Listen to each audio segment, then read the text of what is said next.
We're going to look at the amazing geology of Phillip Island in Victoria and the things that we can learn, the remarkable things that we can see, and how we can have an adventure on this playground a few hours from Melbourne in Victoria.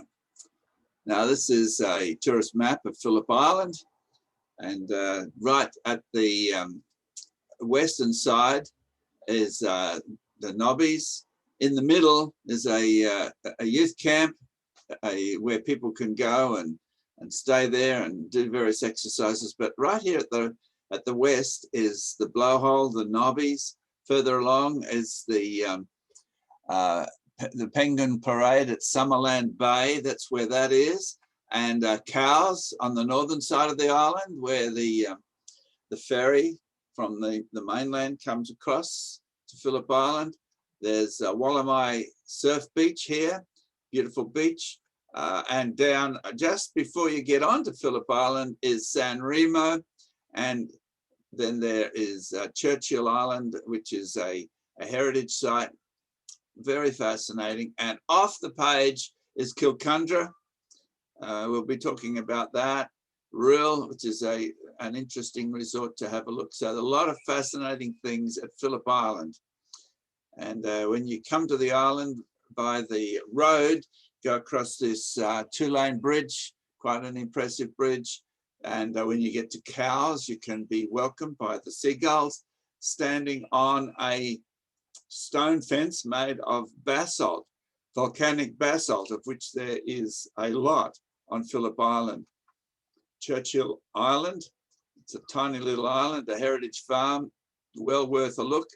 And Phillip Island's well known for the Grand Prix, which the races occur every now and then. There's koalas, there's a koala sanctuary there as well. And the Penguin Parade, Phillip Island is famous for that. And off the Nobbies, there's Seal Colony, which you'll have trouble seeing unless you've got a good pair of binoculars. And so Phillip Island, we're going to look at the geology of it. You could consider this a virtual geology excursion. And the idea is to understand the actual geological evidence that's there and understand how to look at it and how geologists interpret it, and to see how this evidence is used to tell a story about the past. And once we understand what the story is and how it's constructed, then we won't realize that the story we hear from the secularists is the only story, but the Bible explains the evidence really well. And so we want to be able to show how to use the Bible to tell a biblical story about the geological history of Phillip Island.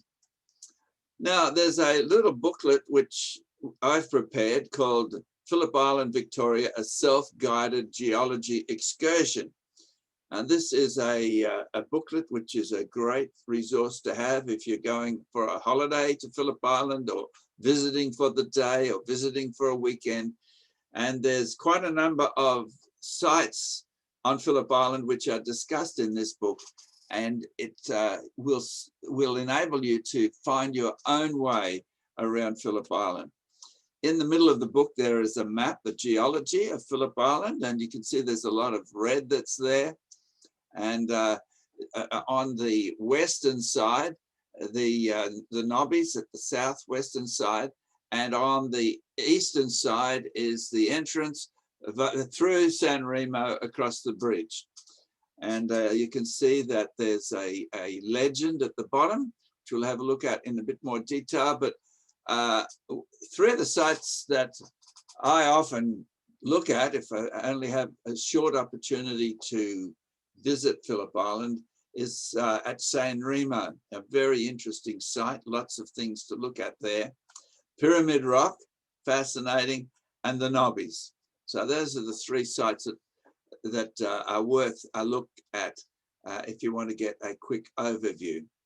The legend which is there is actually a legend describing the different sorts of rocks which you will see on Phillip Island. they're shown on a geological map, and the different colors indicate which rocks you will be walking over. And at the top, the colors at the top of the legend, those rocks are the most recent, the youngest rocks, and at the bottom, the oldest, the ones that are earliest geologically speaking. So you can, that's a very, very important table to look at to be able to find your way around geologically around Phillip Island. So we're going to start at site 13 of those 3 sites that I mentioned, but we'll look at others. But site 13, which is Bonwick's Beach at San Remo. And you can access this down a road, I think it's Back Beach Road. And here at the end of the road, there is the Lions Park. And there's my wife looking down onto the beach. And to get down there, you go down a staircase down to the beach and see the fascinating things there. In the distance, you can see in the distance across the water, you can see there's a high land, and that is Wallamai Point, Cape Wallamai, which is, we're not going to visit there, but that's a granite intrusion across the bay. So here we are, not quite on Phillip Island yet. Just at the top, before you go down onto the beach, there's a memorial to Vass, and this memorial is made out of granite. So it's a good idea to have a closer look at that just to see what granite looks like, the different minerals that make it up, and just to understand that memorial. So we go down the stairway and the pathway to the beach, and the very first rocks that we encounter, well, there's the beach, and it's Back Beach Road is the name of the road that takes us there. And we can see the little beach down at the bottom of the stairway. And that's where it is there. So we go, the first place that we can visit once we go down the stairs, we sort of turn around and go back a little bit. And then there's another place we'll visit, which is Sandstone, which is on a little bit, not far, 100 meters from where the bottom of the stairs. And then there's also a little bit of a gully where we can see a third type of rock there. And the geological map, we're at site 13, which is San Remo, the beach there. And you can see that the green rocks represent sandstone. The red color represents basalt, volcanic material. And the green is some very recent some recent rocks. So the green is the oldest, the red is younger than that, and the pale blue is the youngest that's shown there. And so when we just turn around from the stairs and cycle back a little, we can see these exposures of a black altered rock, which is basically a basalt, a volcanic lava. And we can see that it's broken into little pieces there. And here as another little exposure of it, we can see the black exposures and how it's altered. When it's altered, it goes brown.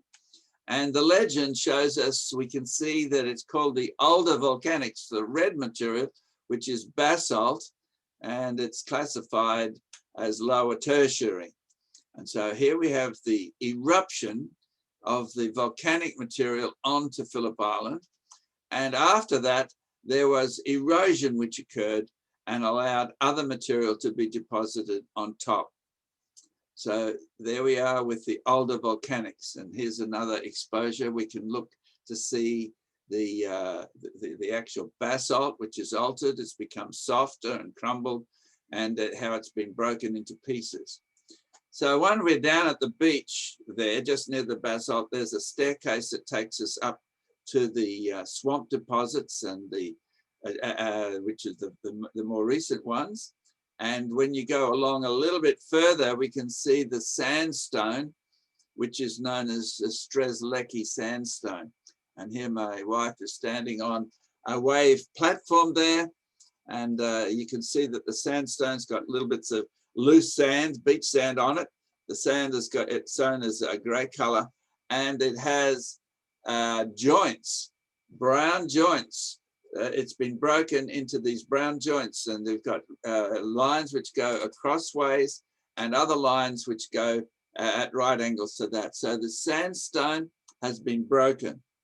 And and it's interesting to look at the sandstone to see features that give clues as to what was happening. And so we look at the sandstone, the Strzelecki group, sandstone and siltstone, and it's Cretaceous, which means it's dinosaur age rock. And so this is where the sandstone was deposited. That's the indication of that. And then after that, the sandstone cemented and it became hard. And then after that, movements in the Earth's crust moved the whole block around and cracked it. We can see the cracks that occurred. And then after that, there was a lot of erosion which occurred, which eroded lots of the sandstone away. And we'll see that in some places, all the sandstone has been eroded away. So that's the looking at the sandstone. And some of the features in the sandstone, you can see the joints where the cracks have occurred, and the joints have got some iron staining along the edges where the groundwater's come through and stained the sandstone. And here my wife is standing on what's called honeycomb weathering, which is typical of the sort of weathering that occurs near the sea. It's believed to be caused by salt getting into the sandstone.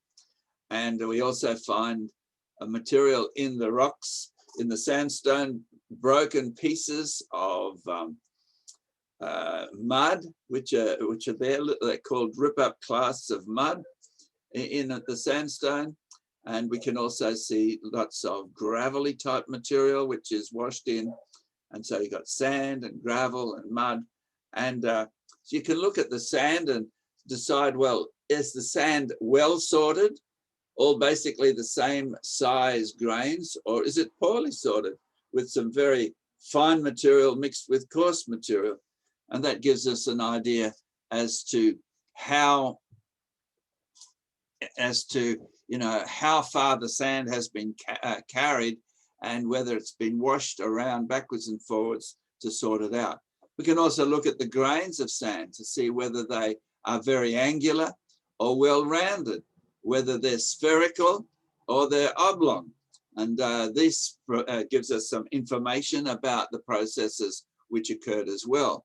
Plus, we can look at the sandstone and decide whether all the grains are packed together and the whole rock is supported by the grains, or whether the grains are floating in a matrix of finer material, whether it's matrix supported or whether it's grain supported.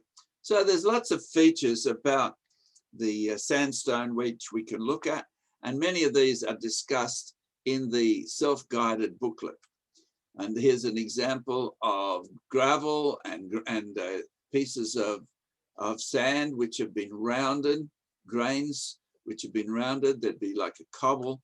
And you can also, the other features about sandstone is you can see what's called cross bedding, where the sand has been washed in and there are beds which are preserved.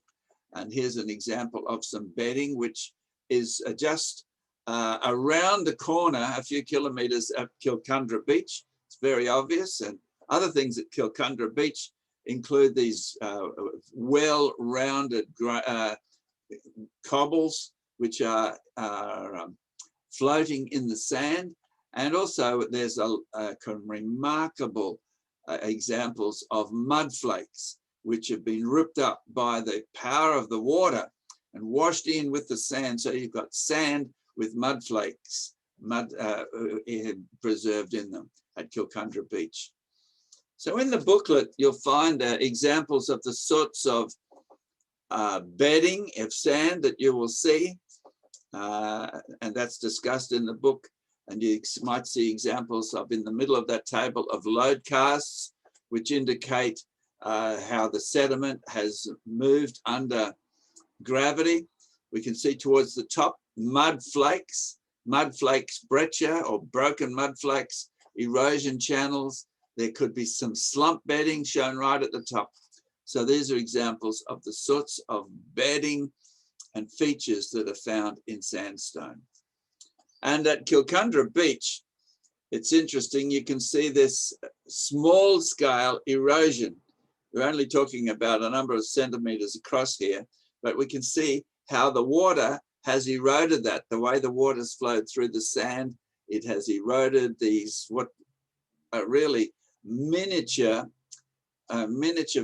gorges, miniature amphitheaters, and which gives an idea of the sort of processes that can produce these on a much larger scale, hundreds of meters across, and even larger still, that we find on the earth.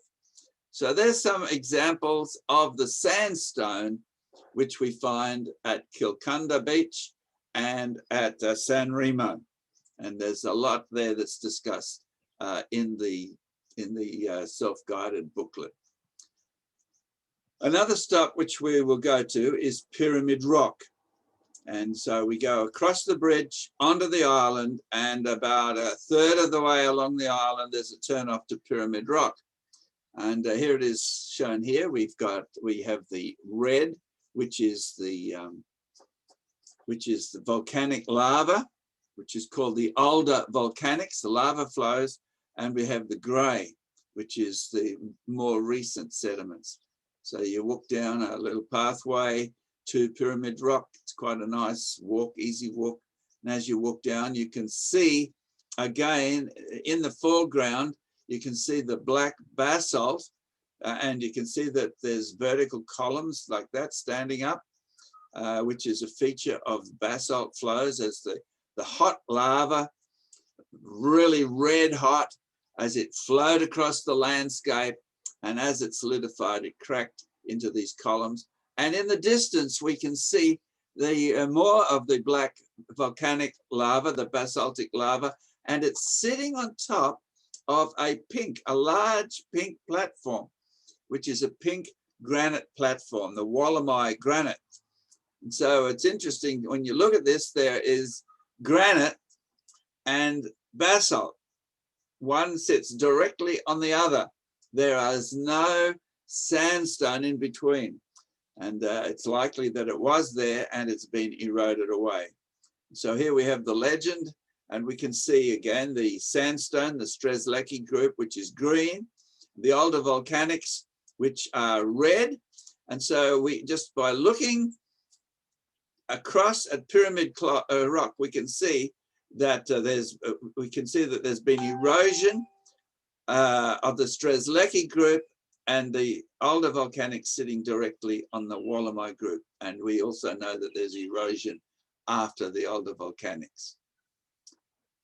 And so to just provide some context here, if we can picture a lava flow, we're talking, in this case, of some 10 meters, 5-10 meters thick lava, which has flowed across the countryside. It's been liquid and it's flowed across, and there's a great big pool of lava, one lava flow, and it's represented by that slightly brown rectangle there.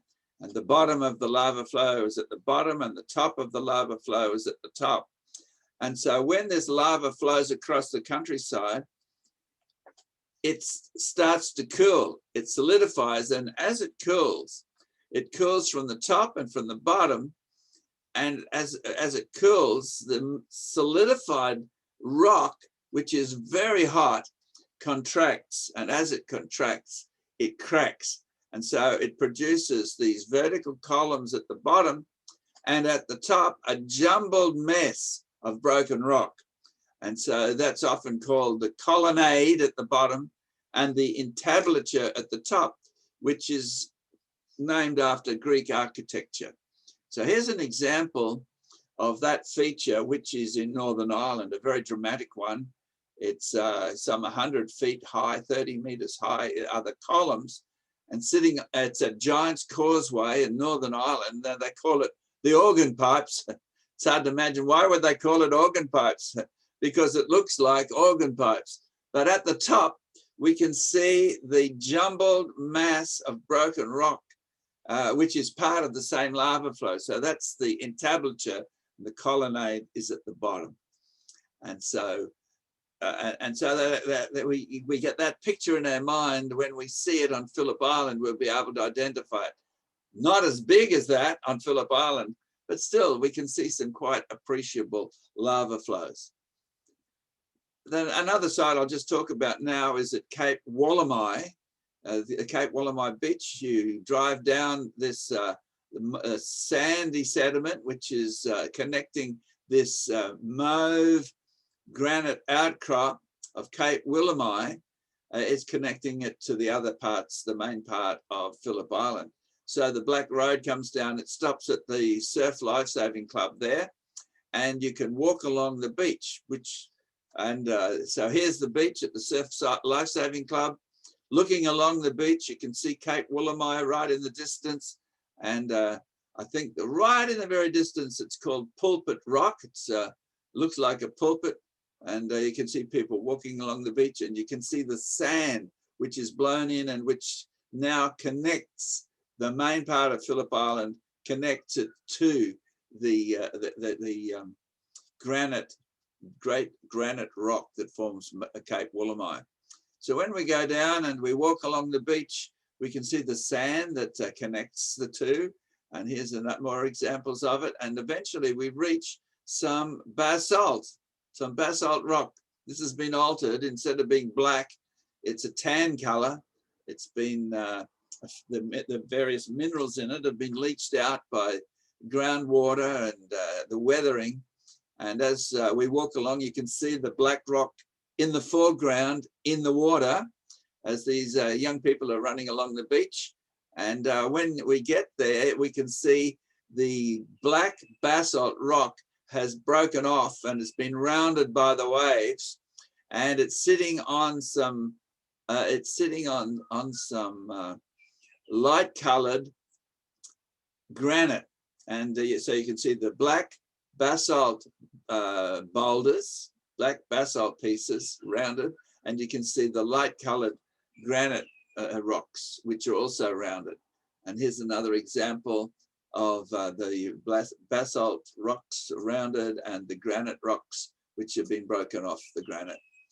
And here's another example of the black basalt, and you'll see that you can see that on the beach. And in the cracks, the basalt is cracked.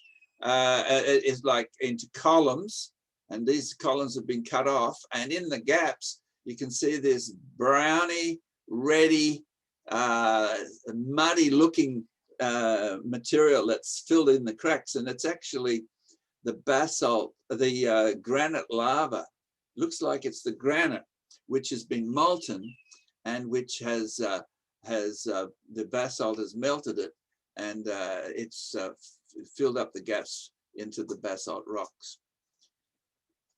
This is a piece of granite, a granite outcrop. It's not black, it's a light colored, and you can see that earth movements have formed this this crack. It's called a dike, which cuts right through the rock. Great earth movements, incredible forces have broken it apart, and you can see the water's filling up this crack in this joint.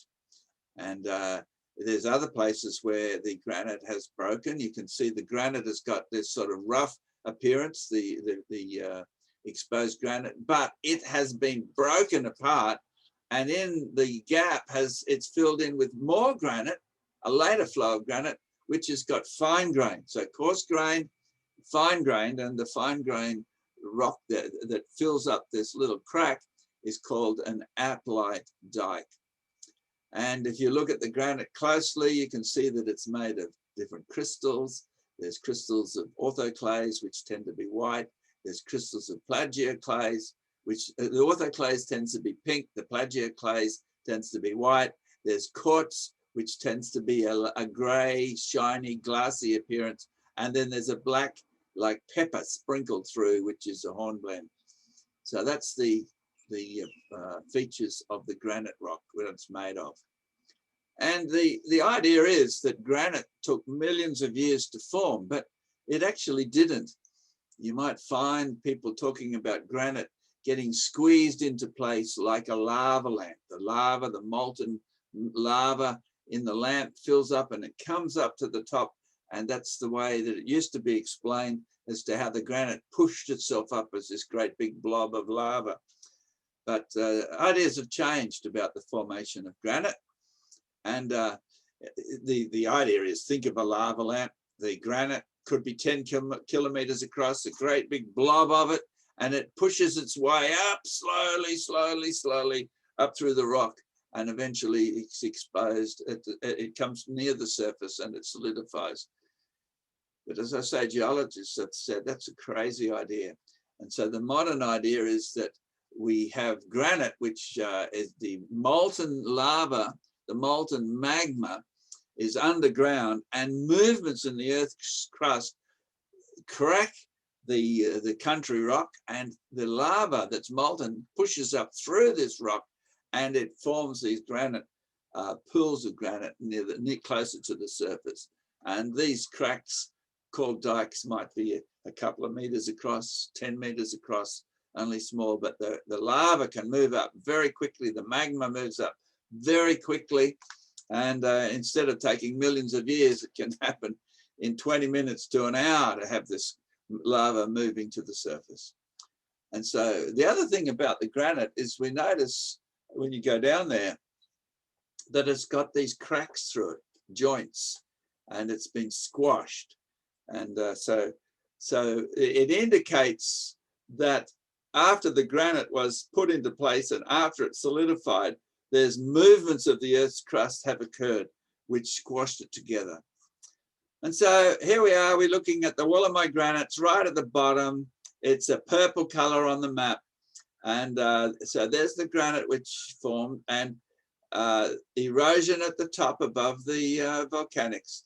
Erosion here above the Strzelecki group. And as a matter of fact, at Pyramid Rock, all the Strzelecki group is gone, and the older volcanics are sitting on top of the granite. And so there's been movements in the Earth's crust, which has pushed the granite around, and it's also pushed the Strzelecki group around and cracked it. So I moved down the track further to the west, right to the end of Phillip Island, to the Nobbies. So there we go, the Nobbies. There's a place called the Blowhole, the Nobbies. There's a facility there where you can get something to eat, the toilets, and things like that. And so that's what it was like when I was there. The Nobbies is a car park, and it talks inside about the SS Spec, which is a sailing ship, which was wrecked, which was came to grief on Phillip Island. And when you're at the Nobbies, there's walkways down to have a look around the area that's at the outlook there, and we can see in the distance, we can see some granite exposures, and that's where there are seals on that island, Seal Island. And this is, I think, the blowhole here. You can see the basalt which is exposed there, and there's little birds which nest at this time and hatch their chicks out. You'll see those, possibly see those in little holes which are dug in the embankment as you walk around. So we'll move on. We'll start coming back a little bit to Kitty Miller Bay, which is here, Kitty Miller Bay, and there's 3 sites there.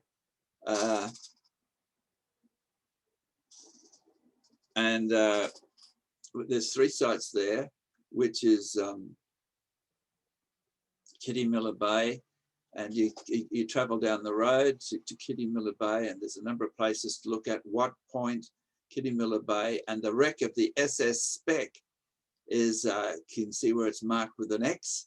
And to get there, you need to walk across the top of the plateau there, above the sea level. It's not really practicable to walk along the broken rocks down at sea level.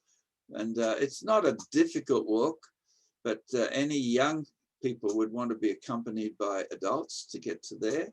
And when you're at, this is at Kitty Miller Bay, you can see there's red basalt material which has been altered to a red color. We can see basalt, which is a white color, and we can see in the distance the headland. You go around there, you'll get to the Nobbies eventually, And when you move the other way, you'll go around that headland. Oh, as you get down there, you can see the wreck of the SS Spec right there. You can see what's left, the very little bit that was left. So when you go down there, there's the wreck of the sailing ship, which was a tragedy. And there's other rocks there, which they're called Cambrian. It's a small outcrop of Cambrian rocks. It's the only small outcrop which is noted on Phillip Island, and there it is. And it's discussed in the self-guided tour. And it's got a little map in the self-guided tour, which you can identify the different types of rock when you're there. You can see the cobbles, the tertiary basalt, the tertiary red agglomerate, and the Cambrian greenstone, and the geological boundaries which are there. So here we've got the Wollemi granite. Below that is greenstone, which is not in your booklet, but the greenstone is actually an older rock which is there. It's not marked in the booklet because it's such a small outcrop. And after that was in place, and there was movements of the crust which moved that. So we've looked a little bit at Phillip Island. So we're going to use what we've seen to interpret the geological history. And so to do that, it's very important. Well, the key thing is we've got the geological map that gives us the ability to be able to tell a story about what's there. And so we use the, when we look at the geological map of Phillip Island, it's small.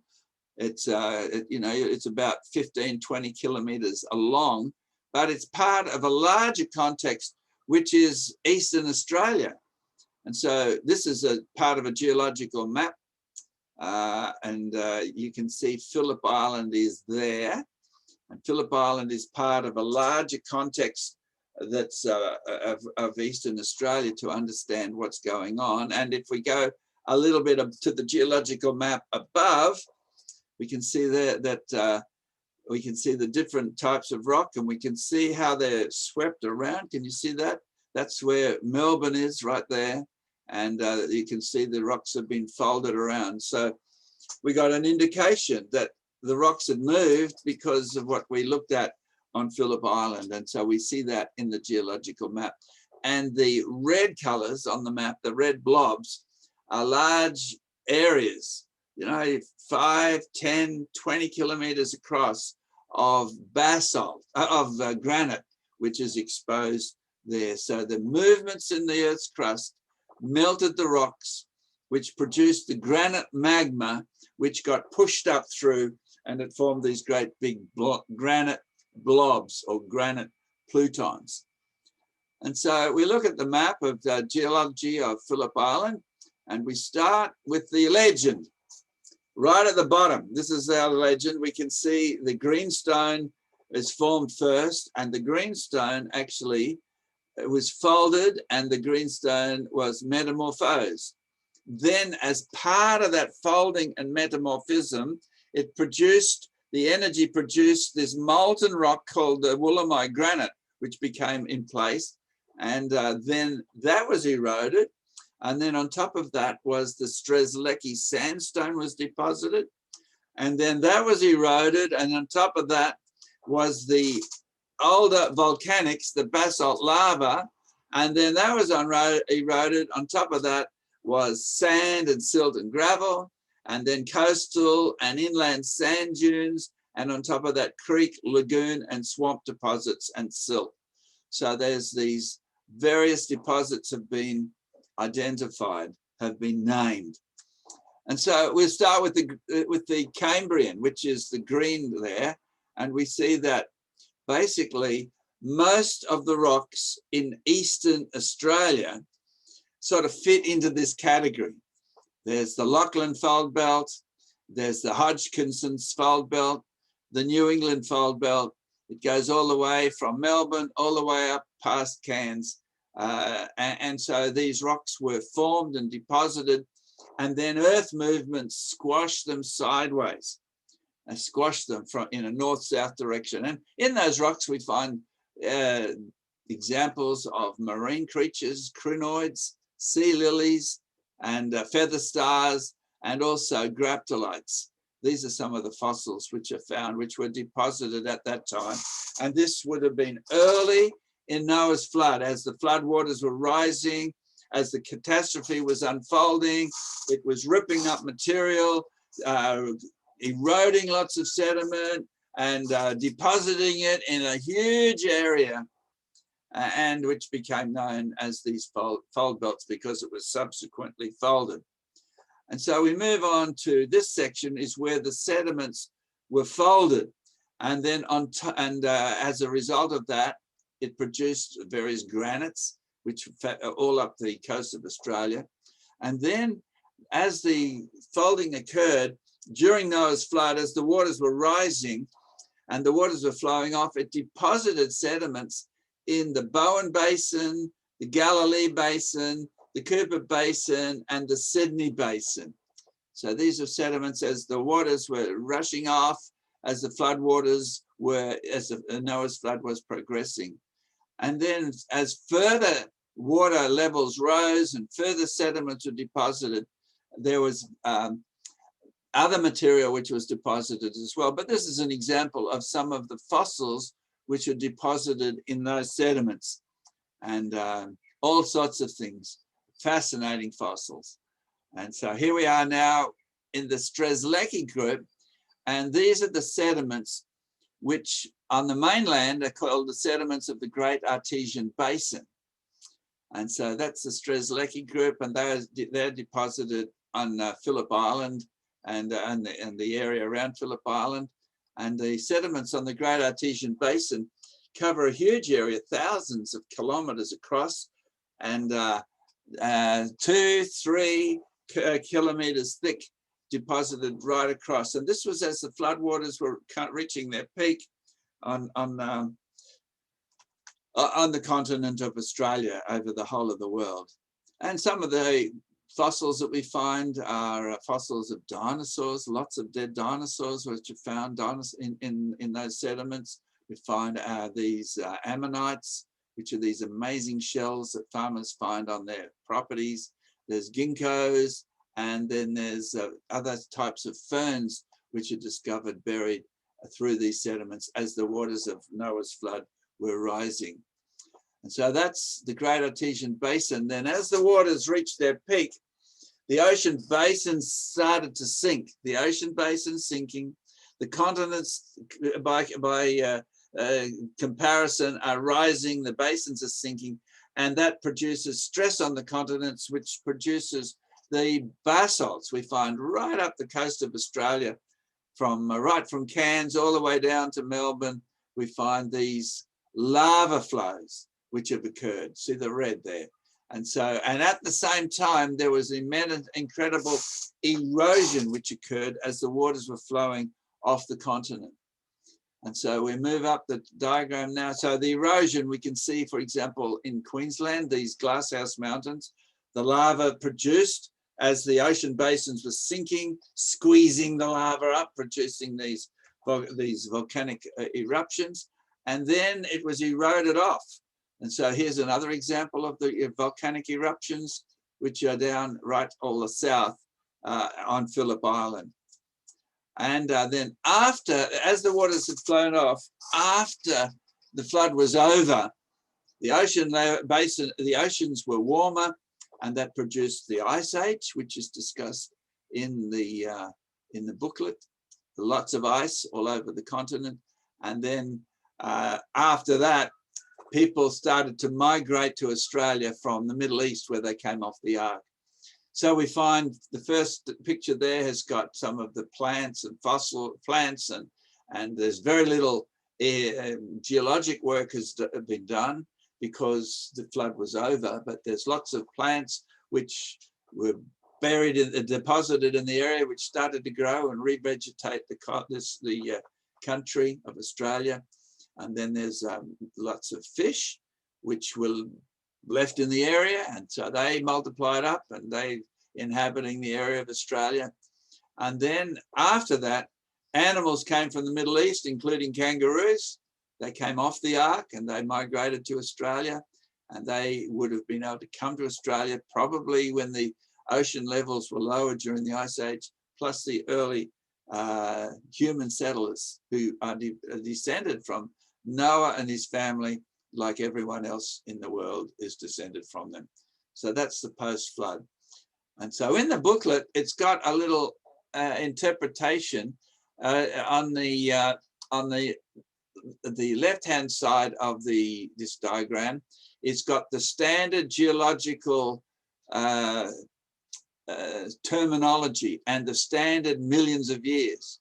But on the right-hand side, it's got the biblical interpretation. And in the middle, it's got what happened: the deposition of the basement rocks, the uplift and folding, eruption of the granite plutons, deposition of these basins, depositions of the sediments of the Great Artesian Basin. And so we've got the various events which happened, which we can see the evidence for when we are in the field and have a look at the rocks. And we've interpreted it from within a biblical perspective. The floodwaters are rising, and then there's a period where the floodwaters were receding, and then there's a period post-flood. And so that's the geological history of Phillip Island, and indeed all of Eastern Australia, from within a flood perspective, biblical perspective. And that's exactly the same way that mainstream geologists do it. They start with the rocks and then they tell a story, and they imagine that it happened very slowly over long periods of time. This is an example of that, Australia, the Time Traveler's Guide, which talks exactly the same. So what we've done here is we've produced this little video is to help us to understand the geological evidence, to see how that evidence is used to tell a story. We don't see the story. The story is an invention. And people who don't believe the Bible make up a story which doesn't make sense of the Bible. And so the important thing is, don't be deceived. That's just a story. The Bible explains the evidence as we've shown, and that's described in that booklet. And so we need to know how to tell the biblical story. The self-guided Phillip Island's self-guided geology excursion's got the information there. There's other videos which it could be helpful: biblical geology, properly understanding the rocks. Another one, Noah's flood, evidence in Australia. Exploring geology, little book for primary age kids, exploring geology with Mr. Hibb. It's a great resource. The geology book's another. The Genesis flood, fact or fiction.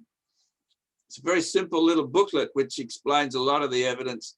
And so that concludes our presentation about the geology of Phillip Island. And so I hope that's been really helpful for you.